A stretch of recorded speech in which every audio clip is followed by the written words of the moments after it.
As weekenders, it can be hard to make the time to get out and go RVing, yet it's always worth the work. Our guest today is an avid year round weekender, and he shares tips and tricks to make your weekends successful and fun. Welcome to RV Out West. I'm your host, Brooks. My Family of Four's base camp is located in the beautiful Pacific Northwest, and our RV adventures radiate out from there. Please grab a mug of coffee and join us as we discuss RVing around the American West. From sweet camping spots, gear and equipment, to tips and tricks, we've got you covered. We are RV Out West. We all RV for many different combinations of reasons, yet there seems to be two common threads between all of them: relaxation and community. Whatever your reasons are for heading out in your RV, we often go either alone, as a family, or with friends. Many of us often meet other RVers when we are out in a campground and can sometimes even share a campfire and make new friends. It's one aspect of RVing that I really enjoy is this RV community. Joining us today is David, also known as the RV Jedeye. He has bounced around the United States over the course of his life, living in many different locations. But he is a weekender. He doesn't live in his rig full time. Like many of us, he has a 9-to-5 gig, but craves getting out of Dodge to explore the surrounding areas. It's wonderful to have you on the show, David. Thank you for joining us here on RV Out West. Brooks, I'm excited to be here. I've spent some time going through your stuff, and you have that kind of energy that I still love about RVing, and so I feel like we're a little bit of a kindred spirit. I feel the same way. So, on that note, will you share a bit with us about your backstory, how you ended up in the Pacific Northwest? Sure. I grew up in out east in a place called Brookline, Massachusetts, which is right next to Boston, and that's kind of where the love of camping first came from.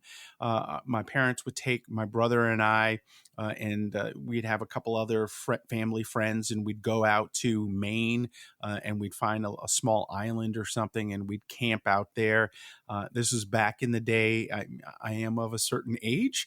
Where we used to camp, and it had those canvas camp, tents and stuff. Yeah. And if it got wet, it was miserable. And every time it seemed we went out camping, it got wet. But we were so young and just out and having such a good time. My cousin would come, my brother, and we would just run around forever. We'd eat campfire food. We'd sleep in damp sleeping bags, but it was just all a part of the experience, and I really enjoyed it. And then, over the years, I ended up going to UMass Amherst for undergrad school. So I was out in the western part of Massachusetts. I ended up then coming to California, lived all up and down there, went back to Tennessee, Memphis, lived in Memphis for a while. From Memphis, lived in Manhattan for a while. In Manhattan, went to Maryland, lived there for a while, came back to California, and then went back to Florida. And that's really where kind of the beginnings of RVing really happened.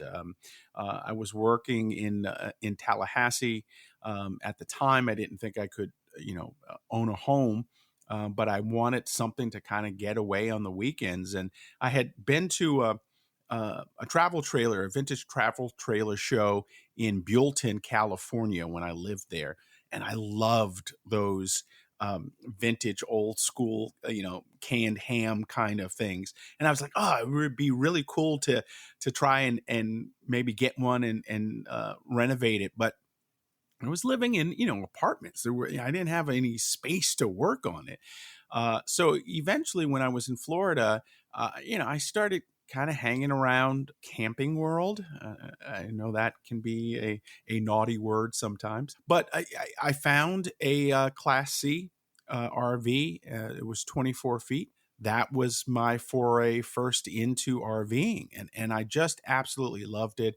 I really am kind of a weekender in terms of I try to get out as much as I can.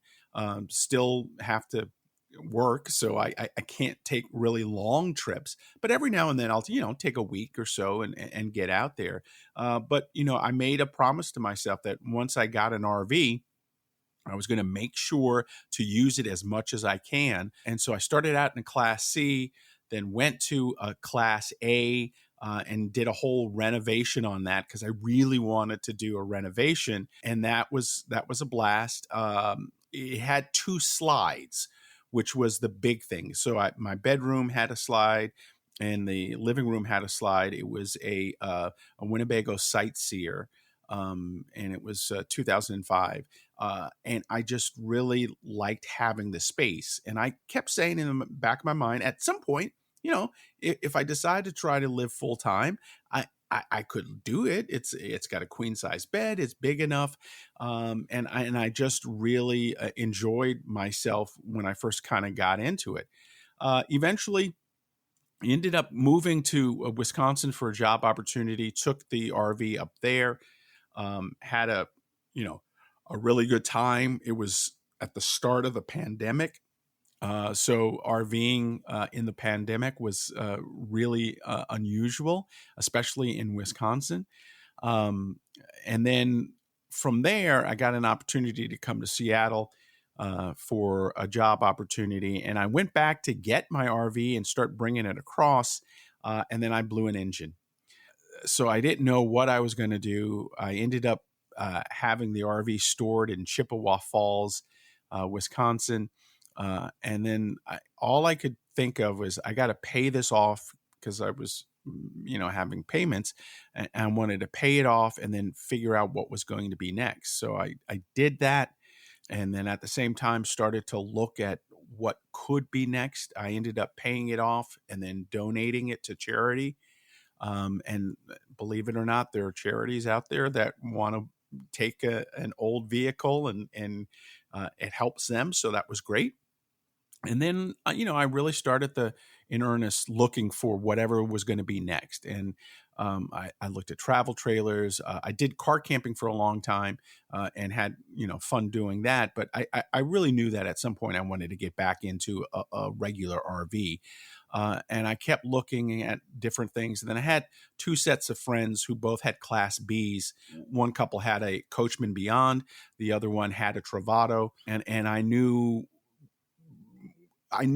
being around both of them that a Class B was really probably what I needed. I just was trying to figure out how to finance it and figure it out. Initially, I was going to just pay everything all off at once and just whatever I could get, I could get. But realistically, when I thought about, okay, how long do I really want to do this? How long do I really want to have this? Where do I want to go? What type of RVing do I want to do? I figured, okay, I'm going to have a payment. If I'm going to have a payment, let's get something that I really want. And I fell in love with the Travato, and that's what I'm in now. So what was it for you as to the draw for a motorhome over getting any sort of towable? Yeah. So, the first thing, and actually the first one that I had was a Itasca Spirit Class C. So that was the very first one that I had. And then several months later, I upgraded and went to the Class A and then did the whole reno.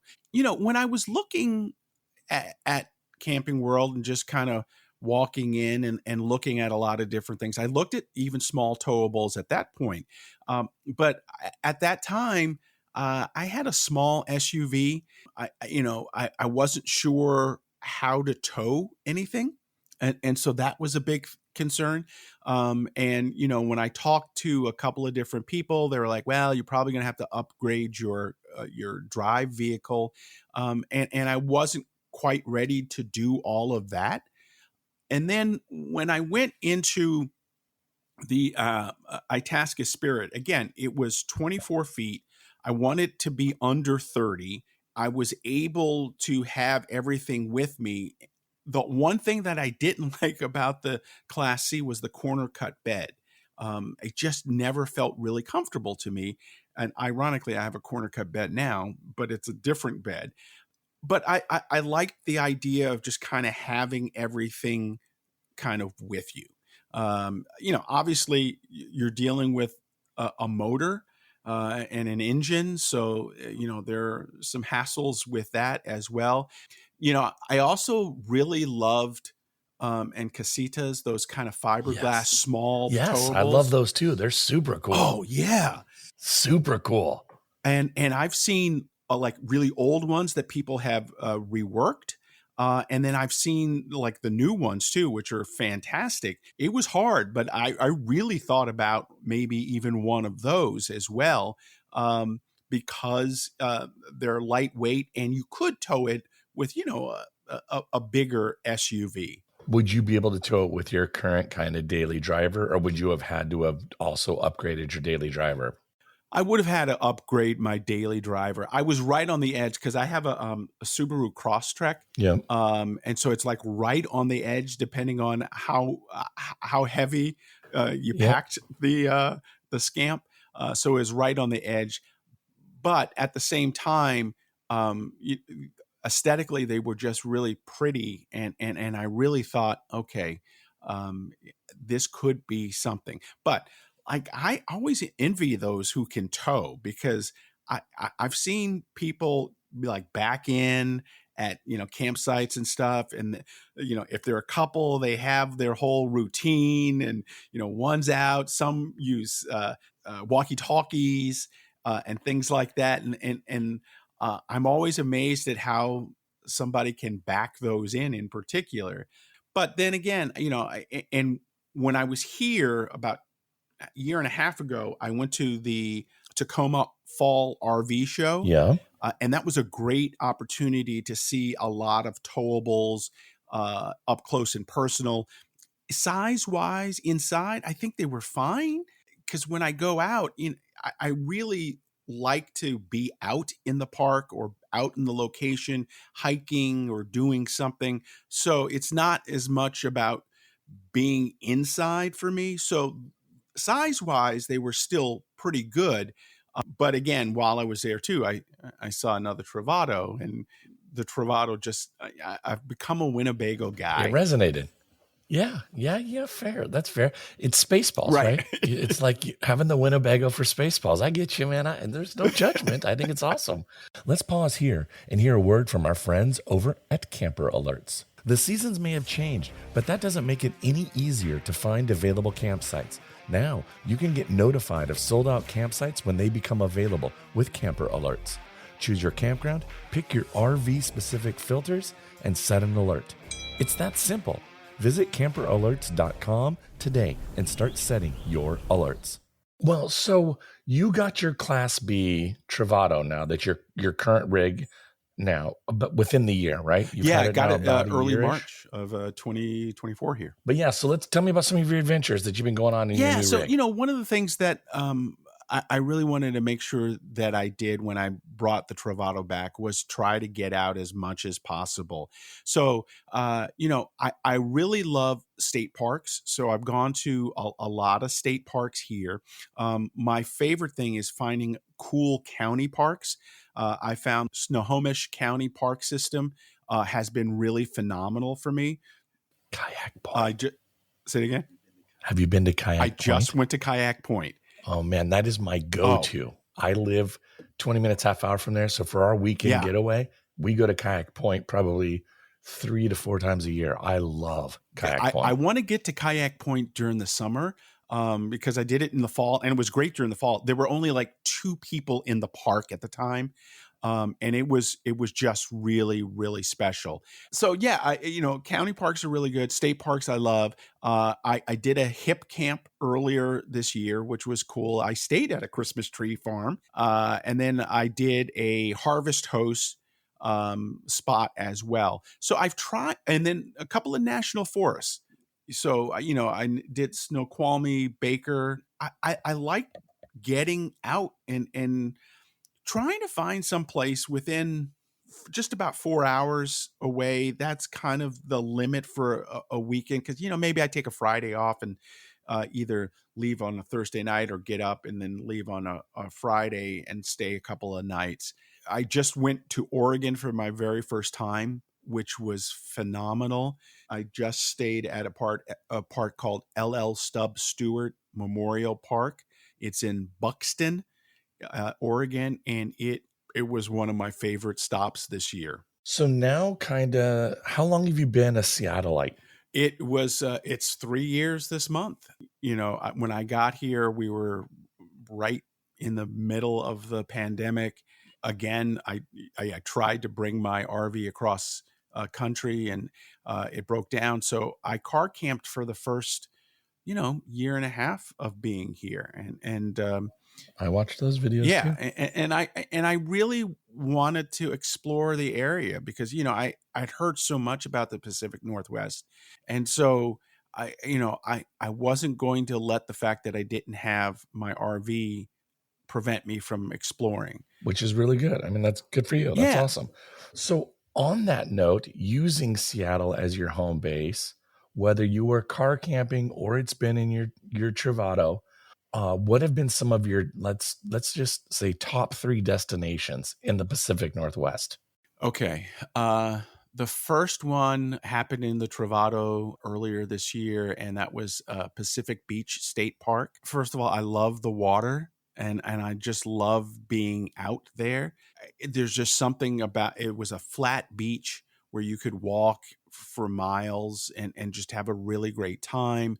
I hit it at the right time, so it wasn't too cold. It wasn't rainy. I had sun out there. You could watch folks fly kites left and right, and was really good. The only thing that was bad was it was during the burn ban, so I couldn't cook outside. But other than that, I just really loved that spot. I think the other one, I went up into Bellingham. One of the things I try to do on a consistent basis is explore new places that I don't know about, and that is really important to me. And because I'm new here, I feel like every place is an opportunity, um, which has been really, really cool. Keeps it fun and fresh, which is great. Oh, okay. Birch Bay State Park. Okay, cool. Up farther north. There you Yeah, go. Okay. and I really loved it. I mean, it was a good state park, but then again, you could walk to the beach. Wasn't that far from where I was actually hiking, so it was just really So you've nice. mentioned Birch Bay State Park. You've mentioned Pacific Beach State Park. Pacific Beach, which is your third one? Oh, my third one has to be LL Stubb Stewart in Oregon. Those three in particular were really, really great. What was it about LL Stubbs that really kind of resonated with you? The sites were really easy to maneuver. You had full hookups at your sites. There was a lot of hiking available. It was a clean park, which was really nice. There was a lot of deer that were walking in and out of the of your site. So That's cool. you had like all of that nature there, and it was just a beautiful spot to be in. And drive time from Seattle, how long did it take you approximately drive time wise? It was about 3.5 hours. But the other thing though is I've had really good luck locally. You mentioned Kayak Point. That was a great one. What I always try to tell people is that you could go 45 minutes to an hour and feel like you're out of Seattle and in a spot that just feels so, so different. That's the beauty of it for me. You work that 9 to 5, you get to that end of the week. You just kind of want to, go away and maybe have a campfire, eat some good food while you're out, and just chill out. And there are a lot of great places to be able to do that. You RV a lot, and especially year round. What tips or suggestions do you have to help others get out and RV more? The biggest piece of advice I would say is don't limit yourself in terms of what you use to find a location. So that means you can use the state parks, you can use county parks, you could use Hip Camp, you could use, if you end up paying, you could use Harvest Host. But there are a lot of different websites, recreation.gov has some great stuff that'll get you into some national forests. So use all of that to find places to go, right?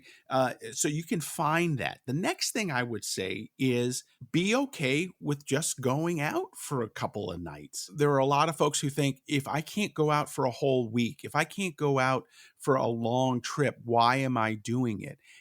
It's because there's something about even going out for 2 days that makes it really special. One of my things that I always do is, one night out, I really cook a kind of a big fancy meal for myself. I try lots of different things. But that first night, when I get to a place, it's something relatively easy to cook. And it's just because I want to set up, I want to get my bearings, I just want to kind of relax and then be open to different types of camping. The nice thing about my Travado is I can go off grid and boondock, really. And not have to rely on shore power, which is great. And so that also opens up some places, because specifically like the Washington State Parks Association, there are a lot of parks that'll come up. But if you put in, I need to have 30 amp service, I need to have water, blah, blah, blah, that shrinks. But if you're more open and you're able to boondock, you can get into some parks and spend some time and really have a good time just getting out for the weekend. Those are all wonderfully great tips. So thank you. You had talked about cooking, but I know a big segment of your YouTube channel is David chefing it up. Tell me about the types of foods you like to camp and kind of how that segment started. Yeah, when I first got into YouTube, it was when I first got my Class C RV back in 2016. I used to do my whole trip, and I would, show a little bit of the cooking and a little bit of the hiking and everything, and I would put it all in one video. And then I did some recipe. I can't even remember what the recipe was. And somebody said, "Oh, can you just like post the recipe?" Because I thought that was really cool. And I said, "Okay." And so I started to break it out and calling it chefing it up. And so what I try to do is find unique things to cook and have fun with, but make them accessible and easy for folks to do. I've done lasagna. I've done a couple of different clam dishes. I did shakshuka this year in my Travado. I try to find something that might be a little off the beaten path that makes it kind of interesting for somebody, but then to break it down and show them, hey, maybe if you do your prep before you leave, if you chop up your onions and you chop up your celery or whatever it is that you're going to use, that once you're there, you just are assembling everything. Right. Putting it all together. So it makes it so much easier to think a little exotic. And then the other thing too is if I'm in an area that I can find something local, I really like to try to bring that in and try that. So if I know if I'm going to be someplace where clams are really important, then I might do a paella with some local clams. And again, try to make it accessible to a lot of different people and have fun with it. I want to dig into the RV Jedeye. Yes. Specifically. How did your name, the RV Jedeye, come to be? What is the story there? It's a pretty cool name, and I want to know what the story is. I am a self-admitted Star Wars geek. I still think of Star Wars as the original 1977 version that I saw in the theater 13 times. It was not Star Wars Episode 4, A New Hope. It was just flat out Star Wars. It's been a passion of mine. It was the reason when I was growing up, I got my first Super 8 camera. I have a kind of a film background, and it was all because of that movie. I wanted to know how to make special effects. I wanted to know how to do it, and so Star Wars has been a huge part of my life. So when I was getting ready to figure out what my YouTube channel was going to be, what my kind of RV name was going to be, I wanted to pay some homage to Star Wars. At the same time, I didn't want to get sued by Disney. So the way I spell RV Jedeye is RVJEDEYE. So it's Jed I, as opposed to the traditional JEDI. And I was like, oh, I can't get sued that way. And so I was able to actually copyright that. My, What advice would you have for someone who's maybe on the fence about getting into RVing? Kind of what little nuggets would you offer to them? I think there are a couple of things. I think if you have a friend who RVs, ask them if you can go out with them one time. Just get a sense of what it's like to be out there and to do it. There are obviously some opportunities if you want to rent an RV, but if you're not ready to make that jump yet, find a buddy who has one and go out with them. I think YouTube, again, is a valuable resource because you can type in any type of RVing you want to try, and there's somebody out there who's got a video showing how to do it. If you want to know how to car camp, you can find that. If you want to know how to tow a travel trailer, you can do that. YouTube has been a really good resource for folks. And then the one big thing I would say is don't overspend on your first RV. When I bought my first RV, and I didn't really believe this, but somebody told me that over the span of your lifetime, you're going to go between 3 and 7 RVs. And I was like, there's no way. There's no way. I'm on my third RV. And I think I found the one that actually fits me and I'm going to have for a long time. But uh, if you're looking out there, find something that you want to start with, learn it, try it as much as possible. There are some great used rigs out there. Go on your weekends every now and then. Make a promise to yourself. Every other month, I'm going to go out for a weekend and I'm going to, camp at a different location and I'm going to try something.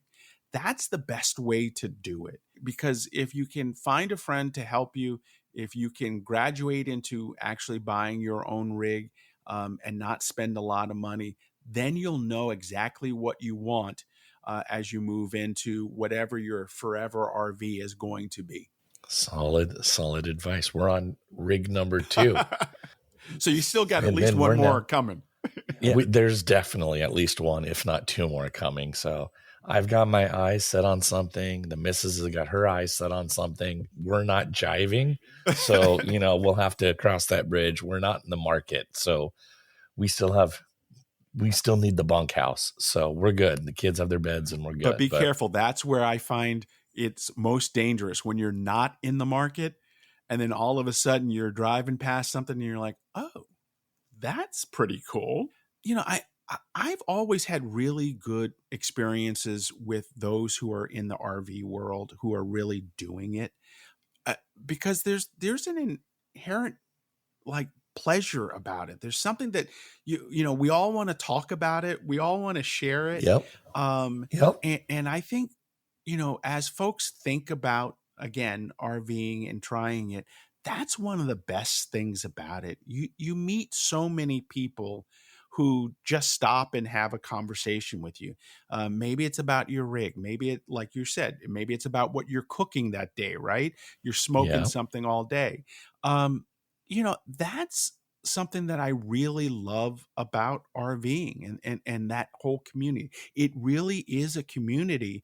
And whether you're in a fifth wheel or a travel trailer or, a class B, class C, there's something about it that we all really like to talk about and share with each other and can learn from each other. And so that's, I just think it opens up so many opportunities to just explore and try things. And I admire what you're doing on a regular basis. And Thanks. so I was so happy to be a part of this and come on the show. Yeah, well, I mean, I absolutely couldn't agree more with you. The RV community is something super, super special. Yeah. And, in this day and age of, I don't talk about politics on the show, but in this day and age of such division within our own Yeah. country, that the RV community, I might not agree with somebody politically, even people that I go camping with, whatever, but we have this common ground of the RV community that is just amazing. It really is an amazing group of people who are helpful and kind and friendly. I was at a campground in Pennsylvania struggling with my water filter on the spigot, and it was leaking water and I couldn't figure. And this old timer comes up. He was like, "Hey," and he hands me a new gasket for the inside of Wow. my whatever. And I was like, "Oh, thanks. I don't have any Yep. extra water hose gaskets in my kit." And he goes, "Oh yeah, that's a no brainer. Like 40 of them for $1. You should have them." And I was like, "You're right. I should." And now I Yeah. do. And so I can pay it forward. But it's just that kind of stuff that's just so amazing and cool. And That's funny it's funny that you mentioned that. I think when I had my Class C, one of the first times out, I had an issue with my drinking water hose, and it was spewing everywhere. And this guy, just an old timer as well, came over, saw what I was doing and what was going on. He went back, got this little like screen gasket thing, popped it in, and said, "Here." and now you have them in your kit. Yes, Yeah, 100%. exactly. And something I learned from him, as like you said, can pay it forward now. Yeah, totally. It's amazing. Well, David, thank you so much for taking the time to talk to us. Where can listeners go and find you and follow along on your adventures? Well, there are two places in particular. YouTube is kind of the primary area, and you just type in RV Jedeye. And then the other is I do have a website. It's rvjedeye.com. Both places will get you to all of the videos, and both places will get you to extra content. So, what I usually do is I post pretty much every Sunday a new video. And then it links back to the website, and there's more information on the website. When I go to a new park, I always kind of do a breakdown of it, talk a little bit about the cost, talk about cell service. I always name the spot that I stayed in. So if somebody is kind of going through and they want to know, oh, what spot was he in? They can find it there. And then it links back to some information at the park. So those are the two locations: YouTube, RV Jedeye, and then the website, rvjedeye.com. Well, David, thank you again so much for taking the time out of your day to join us here on RV Out West. I really appreciate it. Thank you very much, and I appreciate you too, Brooks. If you liked this episode, please share it with your family and friends. I'd also like to invite you to follow RV Out West on Instagram and Facebook, where you can join in on the conversation. Remember to head over to rvoutwest.com to participate in our podcast survey and be entered to win the $80 thank you gift. Just click on the link survey and give your feedback. It would mean a lot to me. Thank you again for listening to RV Out West. I sincerely appreciate it. Next week, Rob from RV Overnights joins us on the show. He and I talk about the best ways to string multiple travel days together so you can feel safe on the road and save some money. Be sure to tune in next week. Thanks so much for listening to RV Out West. Join us again next week. Please like and subscribe to our podcast on Apple Podcasts or wherever you choose to get your podcasts so you never miss an episode. I sure would appreciate it if you left a rating or a review of the show. Special thanks to Scott Holmes Music for providing us the intro song, We Are One. RV Out West can be found on Instagram and Facebook, where you can interact with us and follow along on our RV adventures around the Pacific Northwest. So get out there, explore, and go see what's beyond the horizon.